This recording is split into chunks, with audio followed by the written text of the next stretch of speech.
Bad example, masama daw na ehemplo etong si Sara Duterte. Ay naku po, hindi lang ngayon nagpapakita ng pagiging bad example etong si Sara Duterte. Kahit noon pa man. Kaya nga minsan iisipin mo, nakakapagtaka talaga. Iisipin mo kung paanong nagoyo, kung paanong nauto at napaniwala yung kanyang mga constituents sa Davao.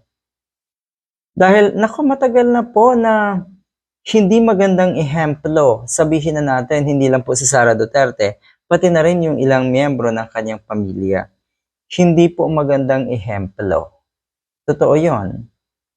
Masaklap, oo, masakit. Pero yung nakikita talaga natin sa isang Sara Duterte, yung kanyang mga gawi, yung kanyang mga kilos, okay? Kahit minsan pag nagbibigay yan ng talumpate sa ang pagtitipon man yan, makikitaan mo talaga ng pagkairita, pag halimbawa nainitan, alam niyo na yung mga nangyaring ganon. Minsan ay naiirita din yan pag siguro ay hindi niya alam ang kanyang sasabihin. So talagang hindi magandang example. Paano nasabi na sa puntong ito nga ay napakasama namang example etong sa Sara Duterte? Sabi dito, House Deputy Minority Leader and ACT Teachers Party List Representative Castro says, Vice President and Education Secretary Sara Duterte is setting a very bad example for cuddling Apollo Quiboloy, who is an accused rapist of children. Accused, totoo naman na accused talaga siya.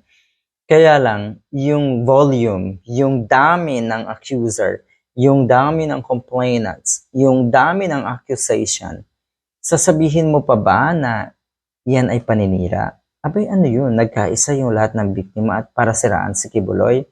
Take note, yung mga taong nagrereklamo na yan ay mga dating miyembro ni Quiboloy. Ano yun? Wala lang? Naisip lang nila? Out of inggit? Bakit? Bakit naiinggit sa isang katulad ni Quiboloy na puro kasamaan ang nababalita tungkol sa kanya? Di ba hindi dapat? Alright, so ang pagsuportang ito na itong sa Sara Duterte, DepEd Secretary, na sana ay tinitingala ng mga guro at syempre ng ating mga kabataan, mga estudyante. Pero hindi. Hindi kayang tingalain, hindi pwedeng tingalain. You'd rather look down on somebody like Sara Duterte